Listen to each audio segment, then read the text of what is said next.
The air was heavy with the damp smell of rain-soaked road and the sour stench of the alleys, a smell Jeremiah had come to know all too well. No matter the weather, whether freezing cold or blistering hot, his routine stayed the same. Keep his head down, move through the shadows, and stay out of sight. Tonight was no different. He moved quietly, hoping to find a spot to sleep before the late-night crowd started filling up the city's streets.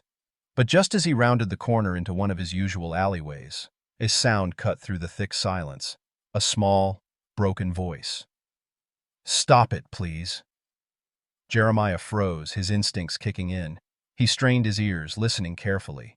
It was faint, muffled by the thick brick walls and the hum of distant traffic, but unmistakable. This was a voice full of fear. He crept forward, keeping to the shadows as he peered around a corner. His gaze landed on a group of boys clustered near the back wall, backs turned toward him. They were surrounding a smaller figure, one that was barely visible in the dim light.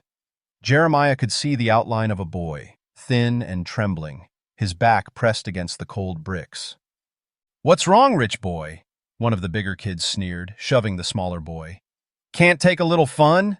The others snickered, the sound echoing off the alley walls like the low hiss of vipers.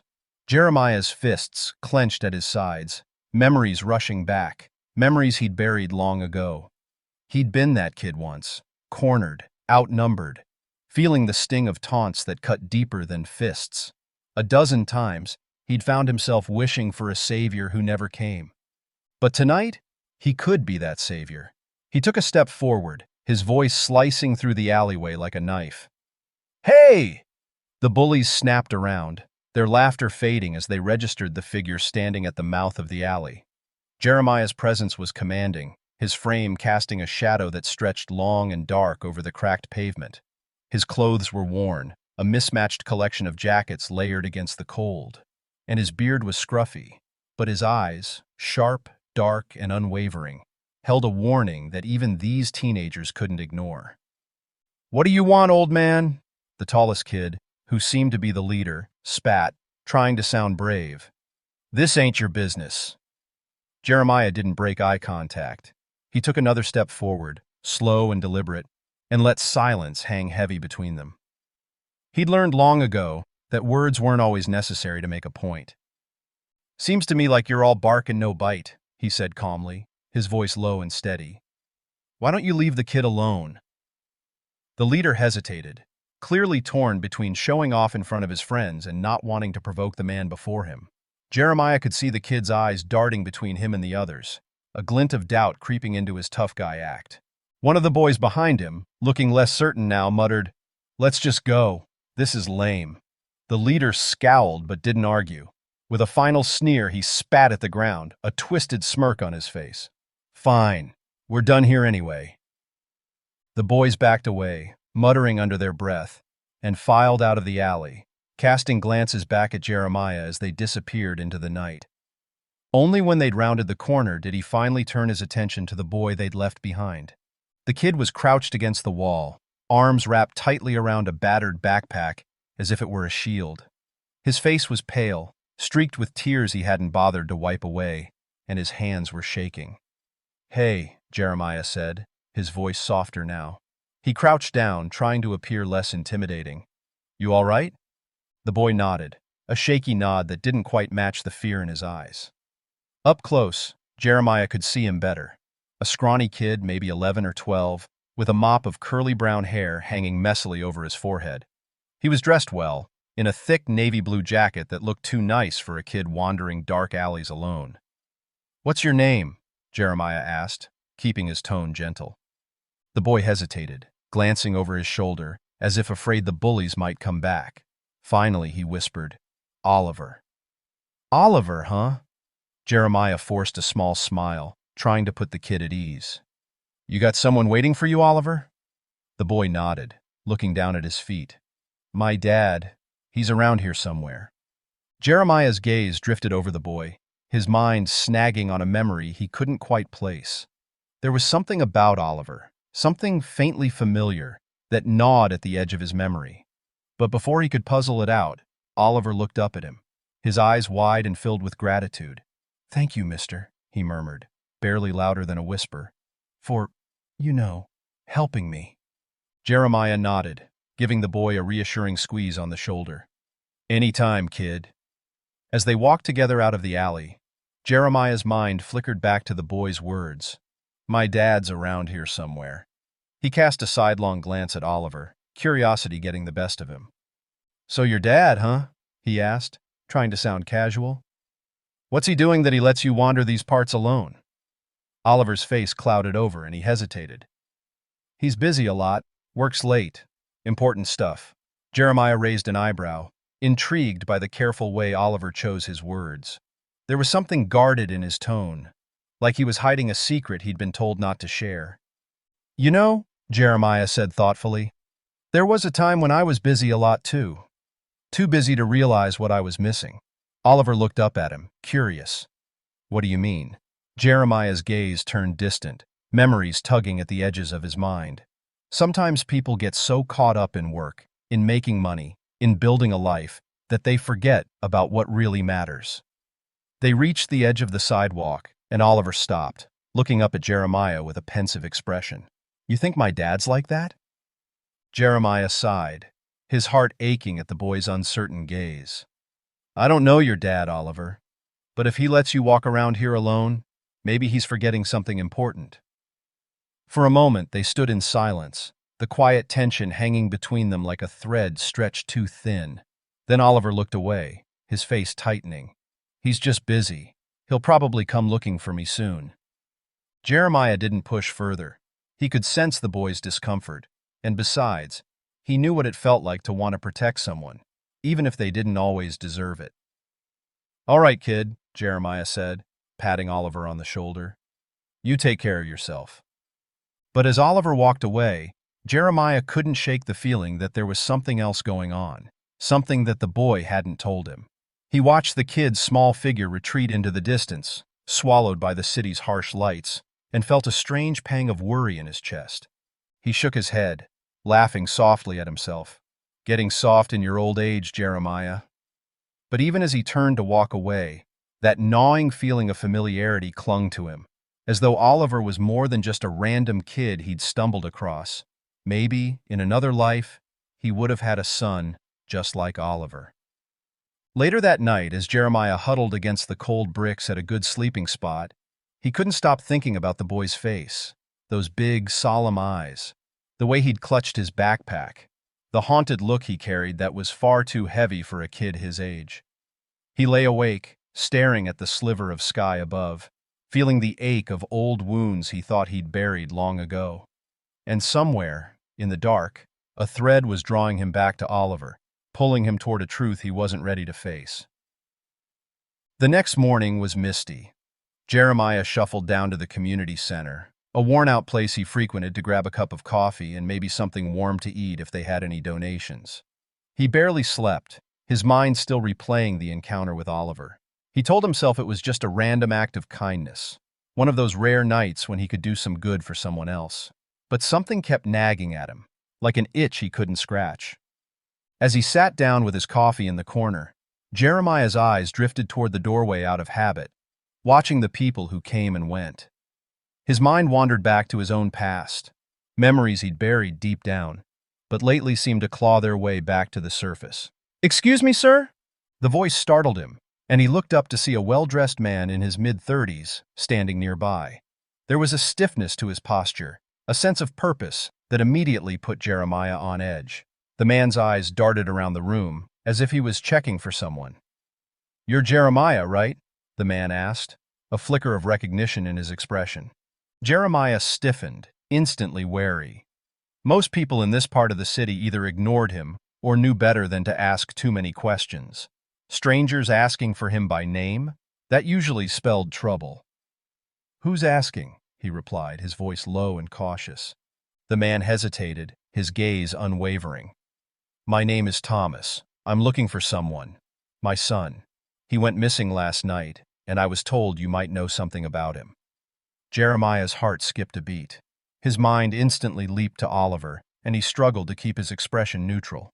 "What makes you think I'd know anything about your son?" Jeremiah asked, feigning disinterest, as he took a sip of his coffee.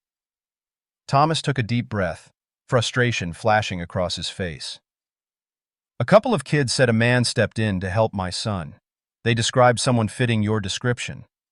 Jeremiah's hands clenched around his cup, but he forced himself to keep his tone steady. Lots of people fit my description.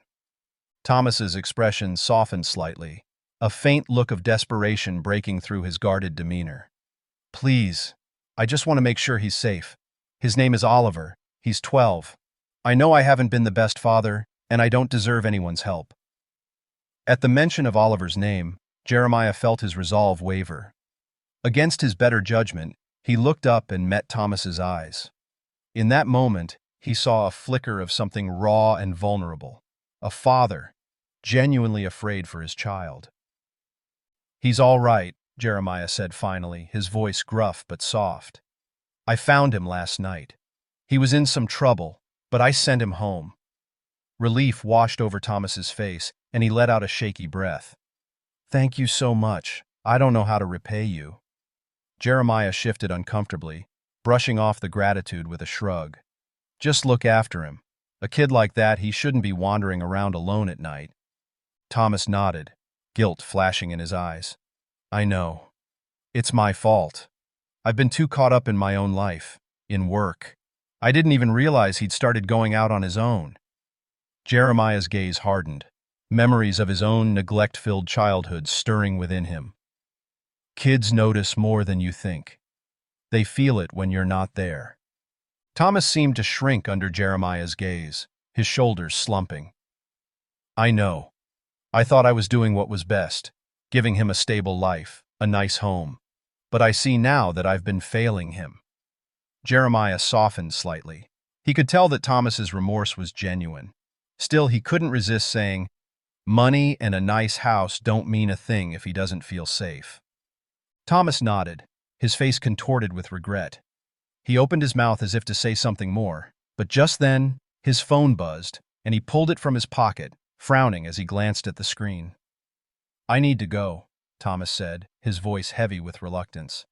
But if you see him again, please, let me know. Jeremiah gave a curt nod, watching as Thomas turned and left.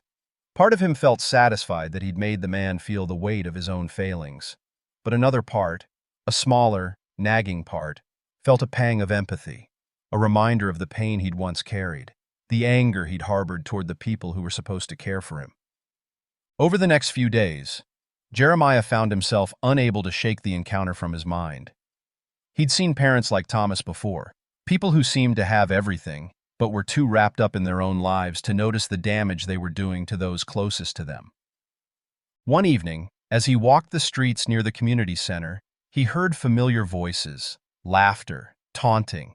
He rounded the corner and saw a familiar group of boys, the same bullies who had been after Oliver that night. This time, though, they were clustered in a circle around Oliver again, their voices harsh and mocking. Guess your daddy doesn't love you enough to keep you safe, huh? One of the boys sneered, shoving Oliver roughly. Oliver tried to fight back, but it was clear he was outnumbered and outmatched. The fear in his eyes was unmistakable, a vulnerability that Jeremiah recognized all too well. Without thinking, Jeremiah stepped forward, his voice booming. Enough! The boys froze, glancing up to see him approaching with a determined stride. He felt a surge of anger and protectiveness rise within him, a fierce desire to shield Oliver from the pain he'd once known. The leader of the group sneered, attempting a show of bravado. What's it to you, old man? Jeremiah didn't bother with words. He held the boy's gaze, his stare unyielding, his body language communicating a clear threat. It took only a few seconds for the bullies to scatter, muttering curses as they disappeared into the shadows. Jeremiah crouched down beside Oliver, his expression softening. You all right, kid? Oliver nodded, but Jeremiah could see the hurt lingering in his eyes. They keep saying things about my dad, that he doesn't care. Jeremiah's chest tightened. He remembered the look on Thomas's face, the guilt and remorse that had seemed so genuine. Maybe they don't know the whole story. Oliver looked up at him, his gaze questioning. You think my dad cares? Jeremiah hesitated, choosing his words carefully. I think people make mistakes, sometimes big ones, but that doesn't mean they don't love you. The boy nodded, though it was clear he wasn't entirely convinced. Jeremiah felt an ache in his chest, a familiar pain, one that he'd carried for years. "Listen, Oliver," he said gently. "I know it might not feel like it right now, but sometimes people just need a wake-up call." Oliver met his gaze, a glimmer of hope in his eyes. "You think he'll change?" Jeremiah placed a hand on Oliver's shoulder, giving it a reassuring squeeze. "I think you'd be surprised at what people are capable of when they realize what they're about to lose." They walked together down the street, and as they did, Jeremiah felt a strange sense of purpose he hadn't felt in years. Protecting Oliver, looking out for him.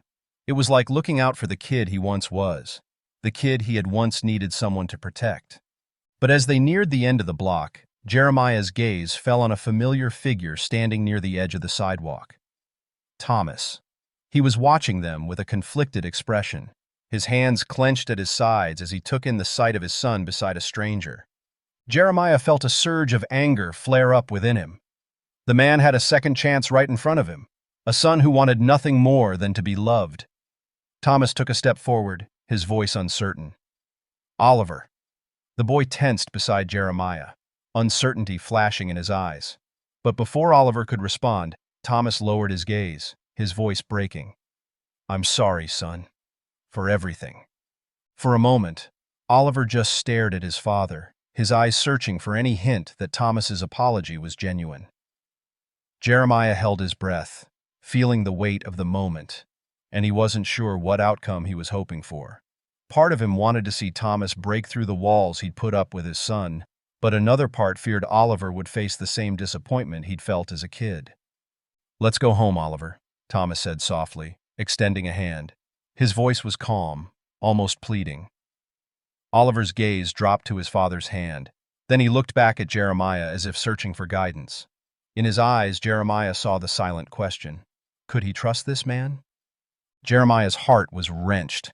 The kid had every right to doubt, every right to question whether Thomas's words would ever translate to actions. Jeremiah knew, though, that Oliver needed hope, a reason to believe that things could change. "It's okay," Jeremiah said, his voice steady. "Give him a chance." Oliver hesitated, then, after a moment, took his father's hand. Jeremiah watched as they walked away, feeling an unexpected mix of relief and sadness. He'd just witnessed a moment of redemption, something he hadn't believed in for a long time. Yet, now that Oliver was gone, he was left with an emptiness, a reminder of his own life's missed chances and unanswered questions. The next few days were a blur. Jeremiah went about his usual routines, though he found himself drawn back to the places where he'd run into Oliver. Maybe he hoped to see the boy again, maybe to get a sign that everything had turned out all right. But days turned into a week, and then another, with no sign of Oliver or his father. Until one evening, as Jeremiah was sitting on a bench overlooking the waterfront, a familiar voice called out from behind him. "Jeremiah!" He turned to see Oliver jogging toward him, grinning broadly. Relief washed over him at the sight. The kid looked better, like a weight had been lifted off his shoulders. "Hey, kid," Jeremiah said, smiling as Oliver reached him. "Everything good?" Oliver nodded, his face beaming with excitement. "My dad has been spending time with me, like real time. We went to a ball game yesterday, just him and me. And he's been coming home early from work. I think he really meant it when he said he was sorry." Jeremiah felt a lump in his throat. For the first time in a long time, he felt a glimmer of hope not only for Oliver, but for himself too. Maybe things could change, even in lives that seemed set in stone. "That's great, Oliver," he said, struggling to keep his voice steady. "You deserve that." They talked for a while longer, Oliver animatedly recounting stories of the past week, before the boy glanced at his watch and realized he needed to get home. As they said their goodbyes, Oliver turned back to him, an idea lighting up his face. "Hey, Jeremiah, you should come over for dinner sometime. I'd love for you to meet my dad again." Jeremiah's heart skipped. He wasn't sure he was ready for something like that, walking into the warmth of a home, facing the memories it would dredge up. But the look in Oliver's eyes, the sheer hope there, was hard to resist. "I'll think about it, kid," he said finally, ruffling Oliver's hair. "Maybe one day." Over the next few weeks, Jeremiah kept in touch with Oliver, occasionally meeting him for short conversations or a walk. But despite Oliver's frequent invitations to come over for dinner, Jeremiah held back. He told himself it was for the boy's sake. He didn't want to intrude on the fragile relationship Oliver was rebuilding with his father. But deep down, he knew it was more than that. Facing Thomas meant facing a life he could have had, one he'd been denied. It meant confronting all the years he'd lost and the people who'd left him behind.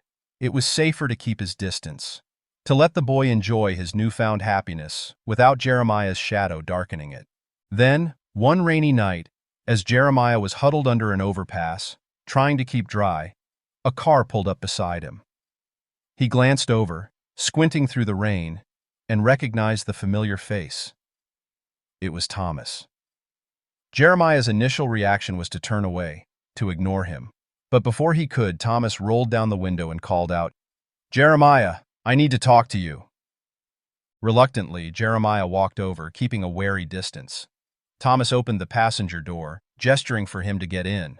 After a moment's hesitation, Jeremiah climbed inside, feeling a strange sense of tension settle over him.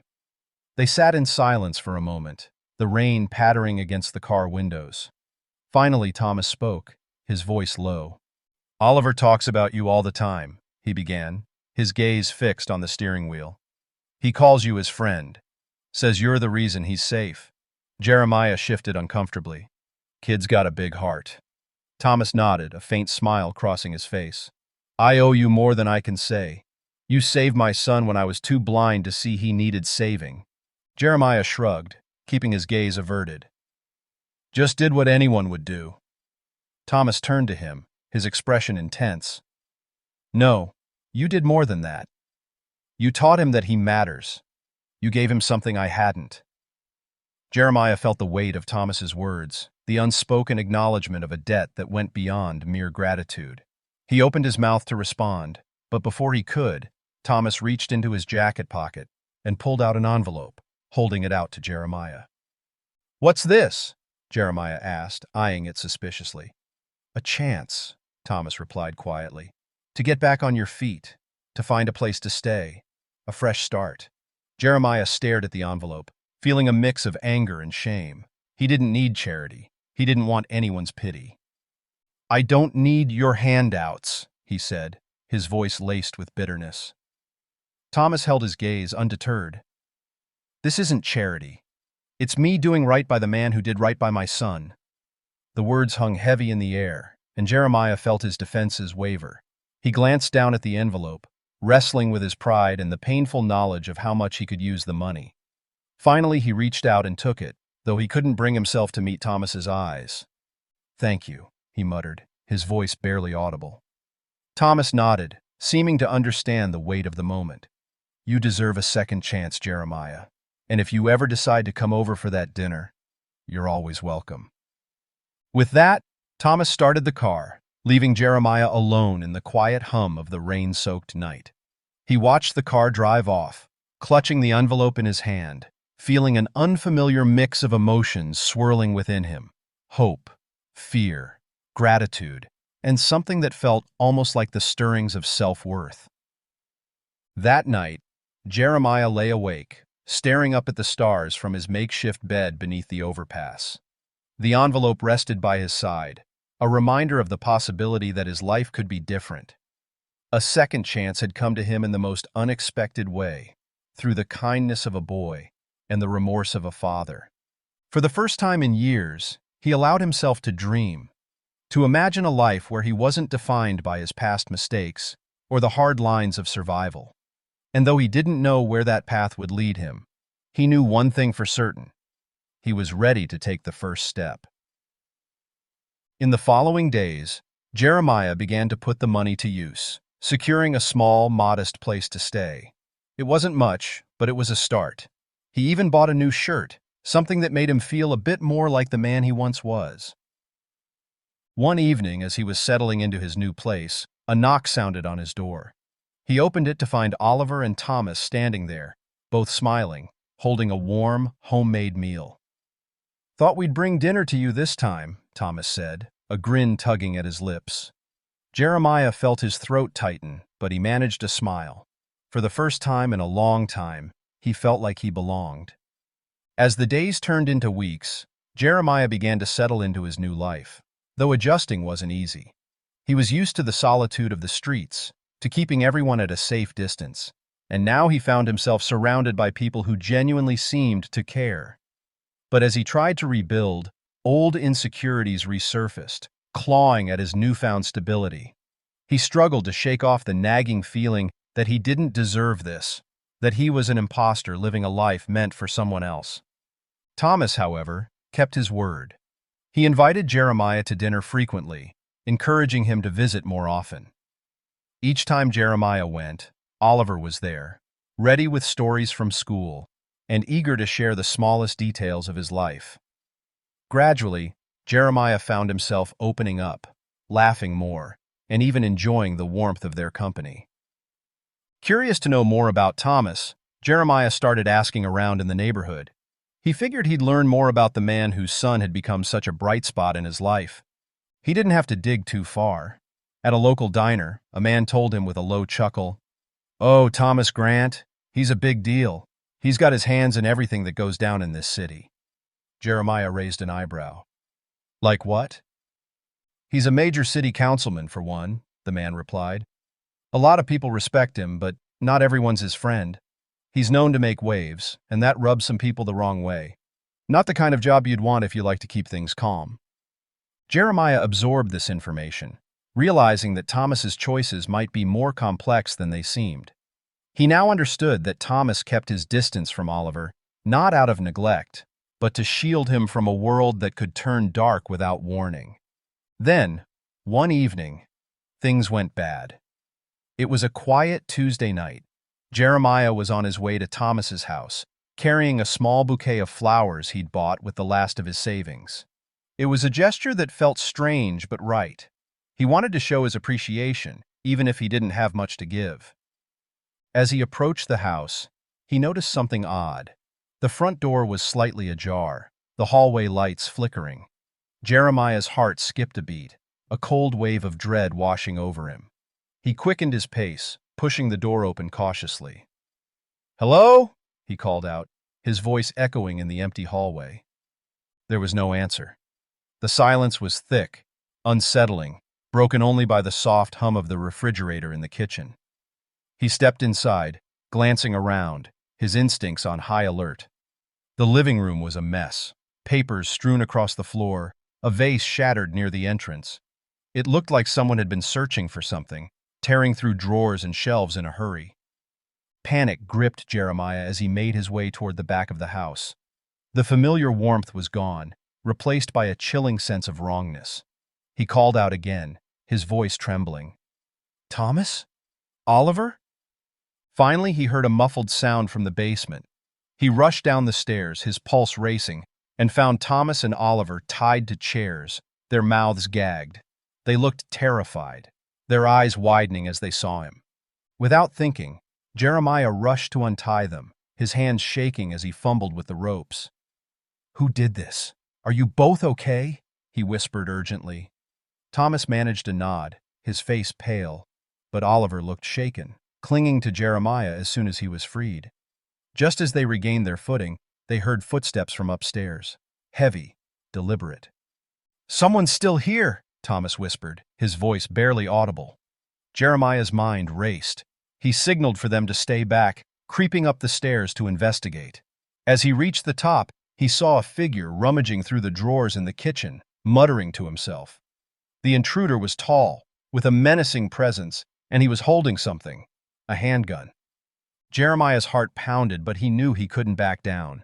He'd fought his way through worse, survived on the streets, and he wasn't about to let anyone hurt Oliver or Thomas.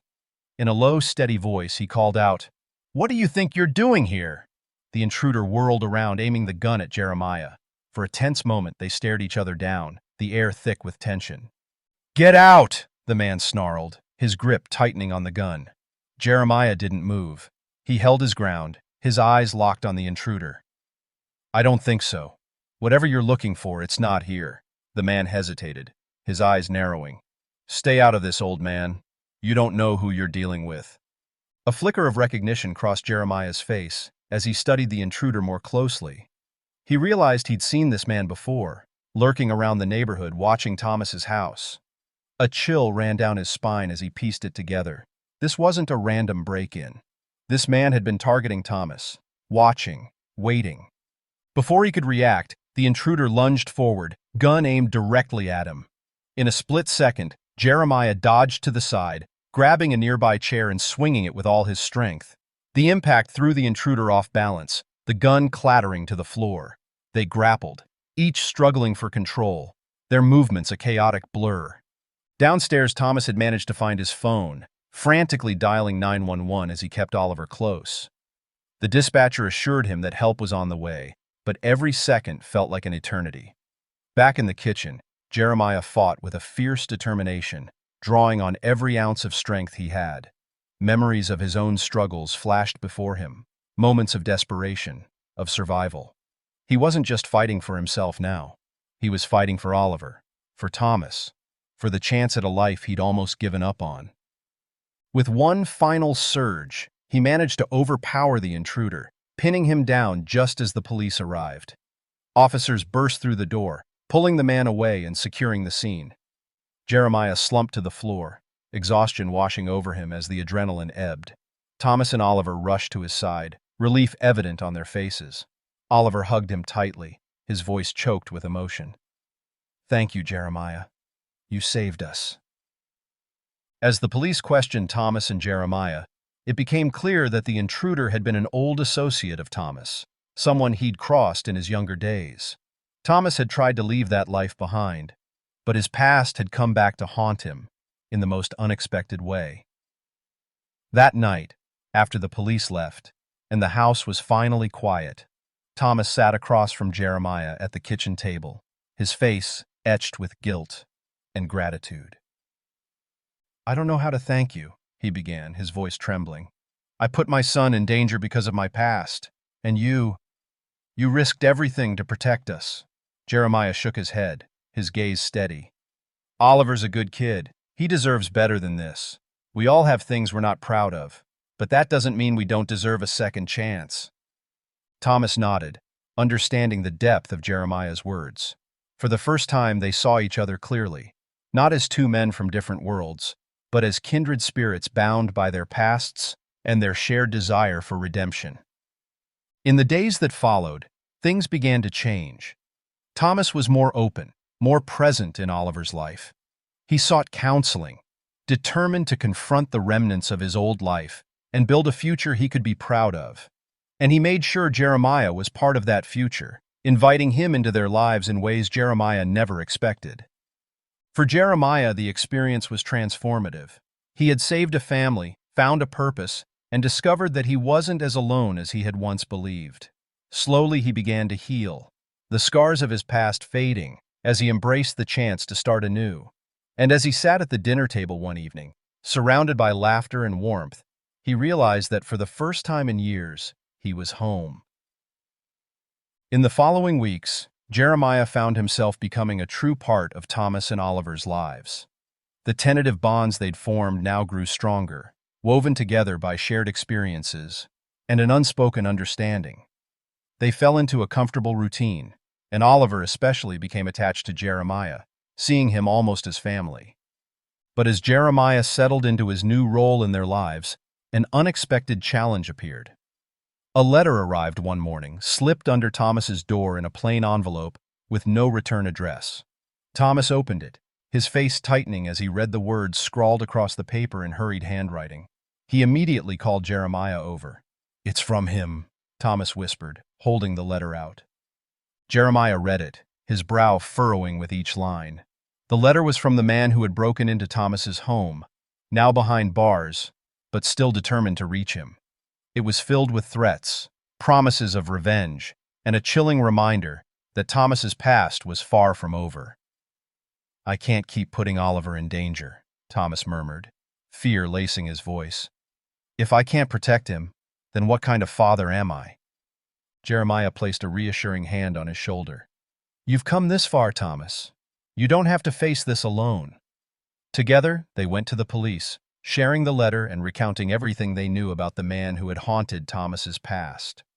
The authorities promised increased security around Thomas's neighborhood but they also advised caution.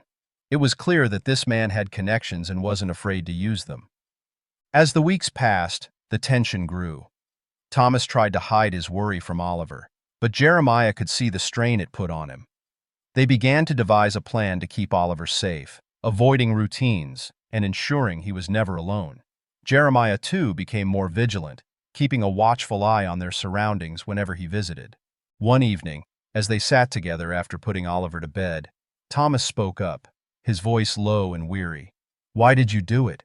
he asked, breaking the silence. "Why did you risk everything to save us that night?" Jeremiah thought about it, his gaze distant. "For years, I was out there on the streets, forgotten and alone. I thought my life didn't matter to anyone. But when I saw Oliver in trouble, it was like something clicked inside me. He reminded me of who I used to be, the innocence, the hope. I couldn't just stand by and let him get hurt." Thomas nodded, absorbing his words. "You know, Jeremiah, I think Oliver sees you as family. And if I'm honest, so do I." Jeremiah felt a lump form in his throat, a mix of gratitude and disbelief. For the first time in years, he felt truly seen, valued. He realized that he had found not just a home, but a place where he belonged. Yet even as he found solace in this new life, the shadow of danger loomed ever closer. A month passed without incident, and life slowly began to resemble normalcy. Oliver thrived, his laughter filling the house, and Thomas seemed more at ease, though the threat of the man's return never fully faded from his mind. Then, one day, as Jeremiah was walking home from Thomas's place, he sensed someone following him.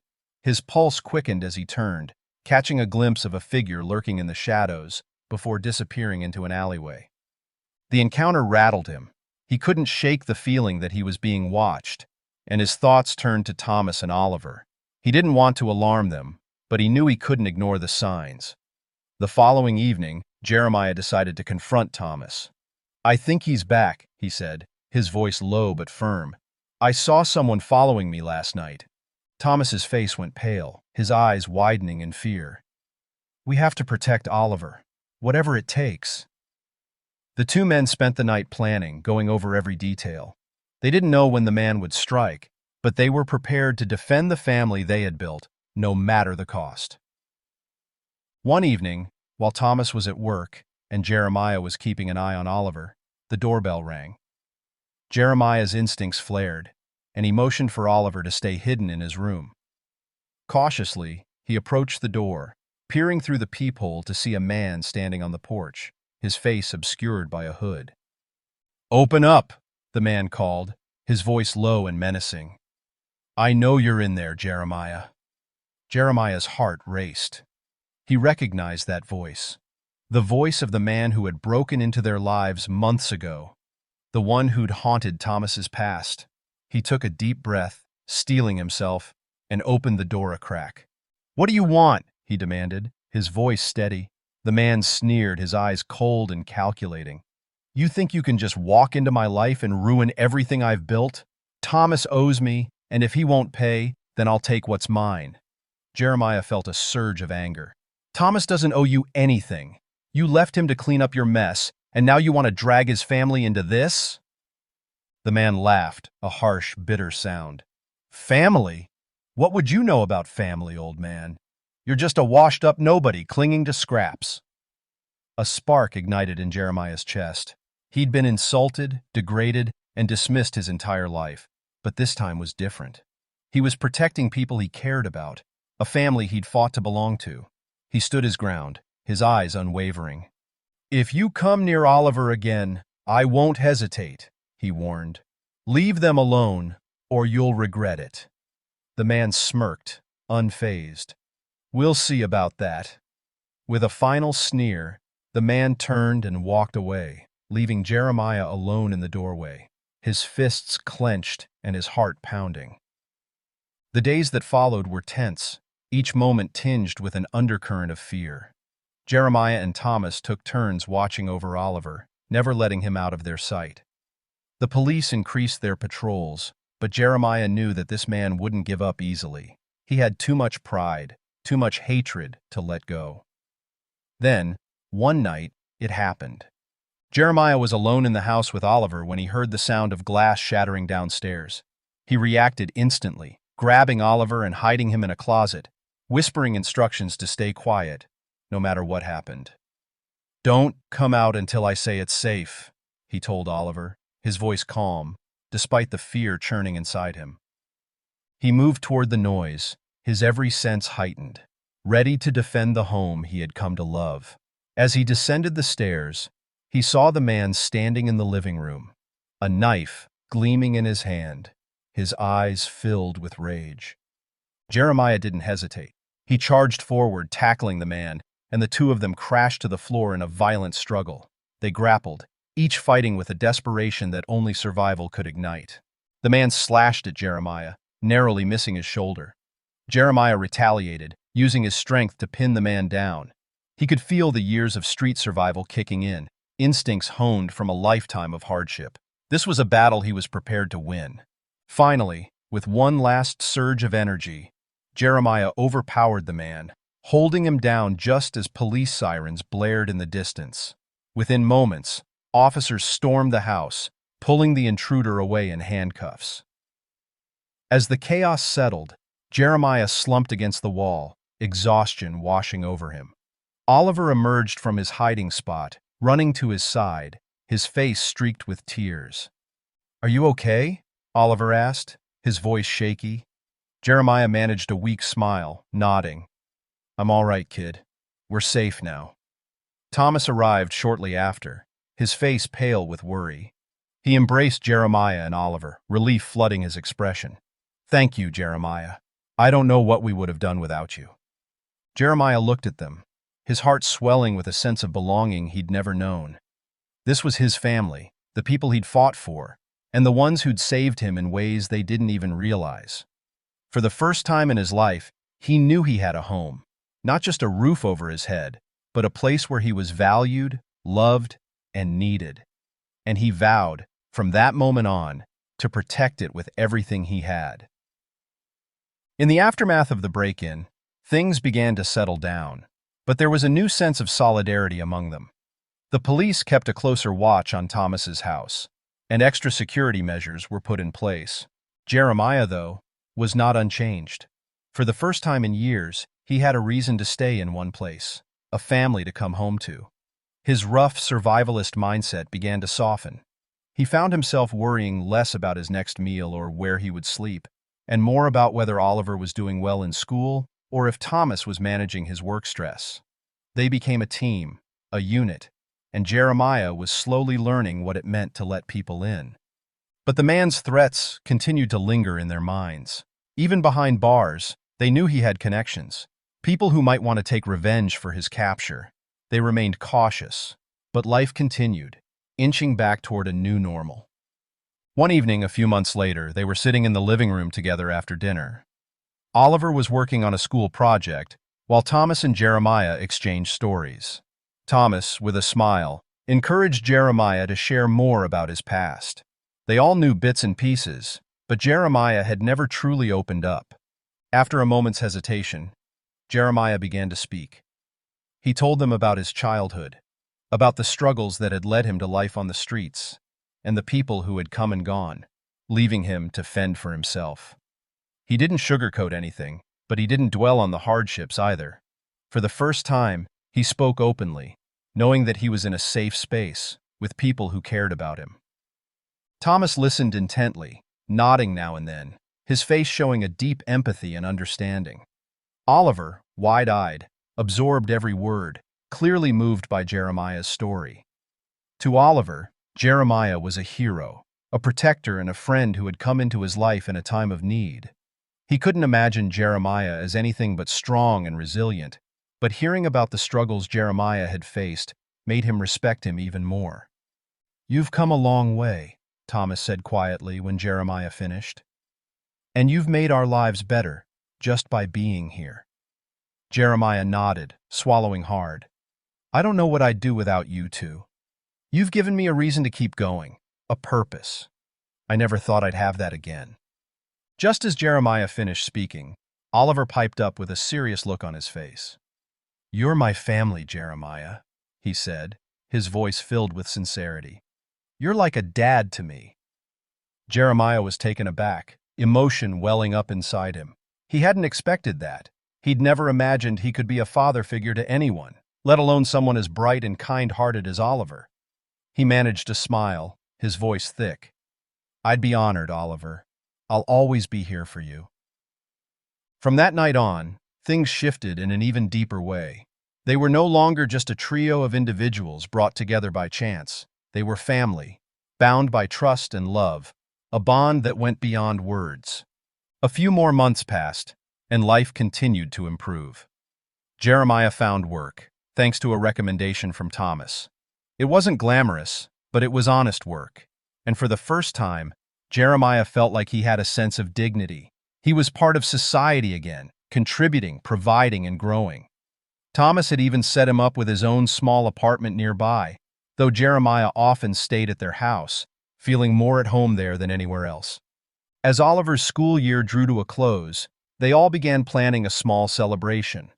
Oliver had done well in his classes, and they wanted to mark the occasion. They decided to go on a weekend camping trip, just the three of them. It was an adventure Oliver had been talking about for weeks, and they'd saved up for it, planning every detail with excitement. But just as they were finalizing the plans, an unexpected knock came at the door. Jeremiah answered, only to be met by a man in a suit, holding a briefcase and looking official. "Is this the residence of Jeremiah Williams?" the man asked, his expression serious. Jeremiah tensed, exchanging a glance with Thomas. "Yes, that's me. What's this about?" The man cleared his throat and handed over an envelope. "You've been named in a will," he said. "It's from a relative you might not remember." Jeremiah took the envelope, his mind reeling. He hadn't had any family, not for as long as he could remember. Who could have possibly left him anything? The man continued, "Your late uncle passed recently, and he had no other heirs. I'm here to inform you that he's left you his estate, a small property, and a modest inheritance. I'll need you to come to my office to go over the details." Jeremiah was stunned. He didn't even remember having an uncle. The news was so unexpected, so surreal, that he struggled to process it.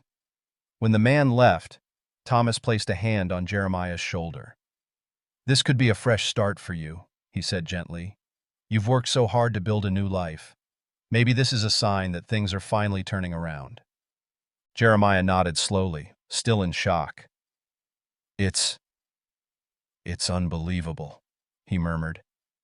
"After all these years, to have something left behind for me." Oliver looked up at him, his eyes shining with excitement. "Are we going to go see it, Jeremiah? Can we?" Jeremiah smiled, feeling a warmth he hadn't known in years. "I think we should," he said. "Let's go see what this inheritance is all about." A week later, they packed up the car and drove to the property. It was a modest house on a quiet piece of land, a far cry from the life Jeremiah had known for so long. Standing outside, he felt a mix of emotions: gratefulness, disbelief, and perhaps most of all, a sense of closure. His past was finally making way for a new chapter. Inside, they found old family photos and keepsakes, relics of a history that Jeremiah barely remembered. Thomas and Oliver helped him explore every corner, and together, they unearthed memories that had been buried for decades. It was during this time that Jeremiah found a letter, tucked away in a drawer, addressed to him from his uncle. In it, his uncle expressed regret for losing touch, explaining how life had taken him in different directions, but that he had always hoped Jeremiah would find his way. He ended the letter with a simple message: "Family matters, Jeremiah. No matter where life takes you, remember that you are never alone." Jeremiah felt tears prick at his eyes as he read the words, the weight of them settling on his heart. His life had been a long journey of loneliness and survival, but now he knew he'd found a home, a place where he was valued and loved. As they sat together that evening, under the stars outside the house, Jeremiah looked at Thomas and Oliver, gratitude filling his heart. "Thank you," he said, his voice soft but filled with emotion. "You both saved me in ways I didn't even realize I needed. I don't know what I'd do without you." Thomas smiled, his arm around Oliver. "We're family, Jeremiah. We'll always have each other's backs." At that moment, Jeremiah knew he was no longer just a man trying to survive. He was part of something bigger, a family that had come together by fate and was bound by love. He had found a purpose, a reason to keep moving forward, and for the first time in his life, he felt truly at peace.